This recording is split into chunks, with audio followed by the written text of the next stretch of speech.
ကဲ့ပါအခုဘာကြီးတောင်းဒါဘာကြီးတောင်းလို့နန့်ခမ်းမြို့မှာပါရှမ်းတဲ့တကူမှာဘာကြီးတောင်းချောတိုင်းတော့တတာဒီနေ့နဲ့ဆိုရင်၄နှစ်ရှိပြီပထမဆူရတာပေါ့နော်ပြောမဆိုတော့ဘာကြီးတောင်းလို့ပေါက်နေရကွက်ထဲမှာတော့ဘာကြီးတောင်းကတော့ချောတိုင်းတက်တာတော့ဘယင်မဲပေါ့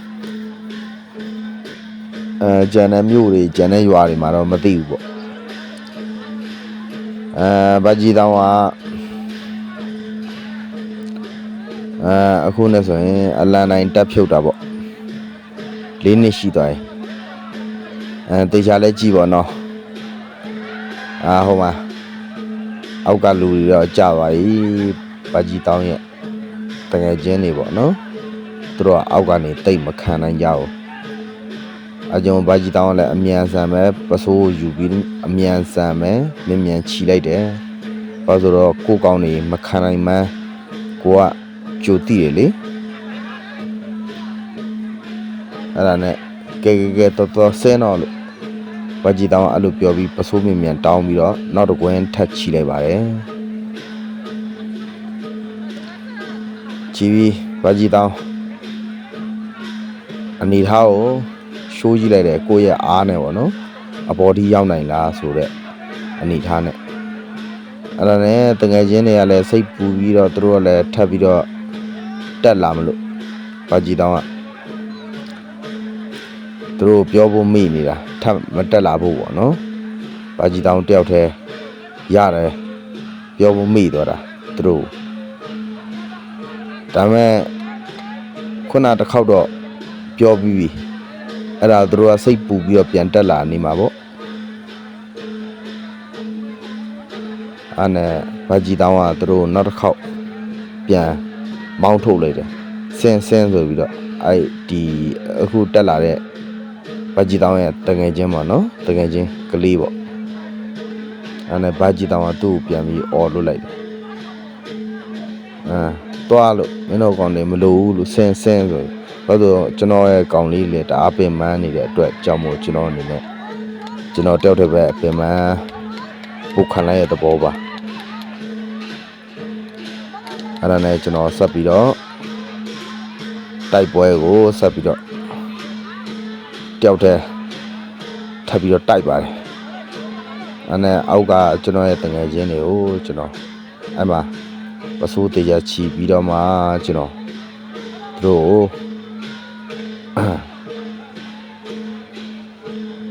တစ်ချက်ကြည့်ပြီးတော့ထပ်ပြီးတော့အားနည်းနည်းယူပြီးတက်လိုက်ပါတယ်ဒါပေမဲ့ကျွန်တော်ခြေထောက်တွေကတော့နည်းနည်းတော့တုံနေပြီကျွန်တော်အားတွေတော်တော်လေးတော့ကုန်နေပါပြီ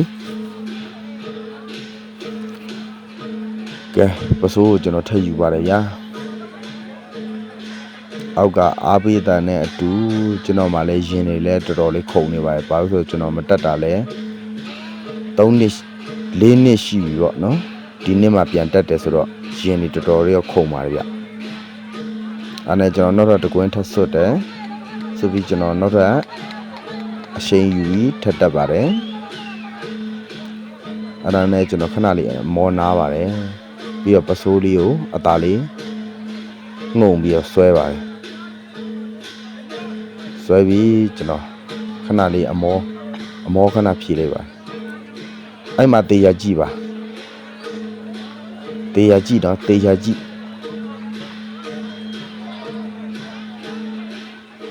ကဲကျွန်တော်ဘုံတန်ကိုလက်နဲ့ခေါ်လိုက်ပါပြီဗျာအဲ့ဒီမှာဘုံတန်ကတဖြည်းဖြည်းနဲ့ကျဲလောင်းလာပါတယ်ဗျာအဲ့ဒါနဲ့ကျွန်တော်ရဲ့စိတ်တက်တွေလည်းပို့ပြီးတော့ညက်မားလာပါတယ်ကျွန်တော်ရှမ်းဘုံရဲ့အတန်ကြားရင်ပေါ့နော်ကျွန်တော်စိတ်ထဲမှာတအားမြူးတယ်ဘာလို့ဆိုတော့ကိုကလည်းရှမ်းသွေးပါနေလို့လားတော့မသိဘူးပေါ့ဗျာโอเคကဲအဲ့နဲ့ကျွန်တော်ဆက်ပြီးတက်ပါတယ်ဗျာ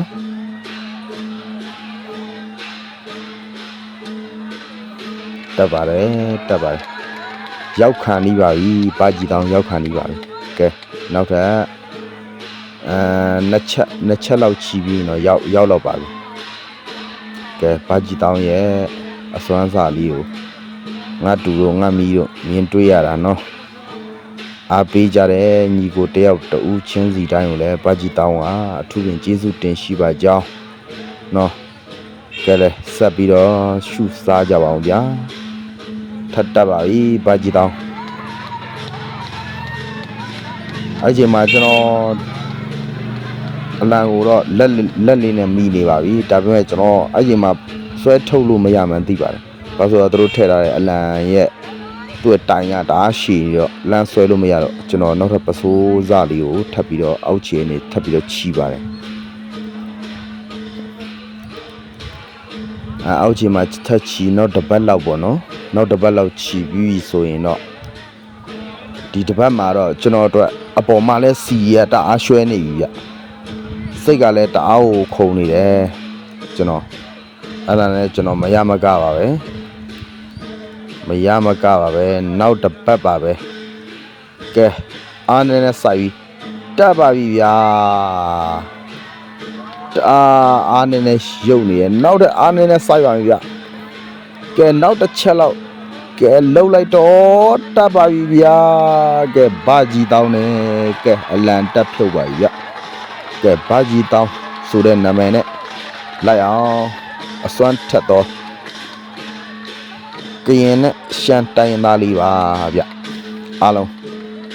အပေးတဲ့ညီကိုတယောက်တူချင်းစီတိုင်းကိုကြည့်ရှုတဲ့ညီကိုတယောက်တူချင်းစီတိုင်းစိတ်ချမ်းသာရင်ကိုယ်ကြမ်းမှချင်းနဲ့ပြည့်စုံပါစေလွန်စတာတလုံးတဝိုက်လေးပြည့်ပါစေ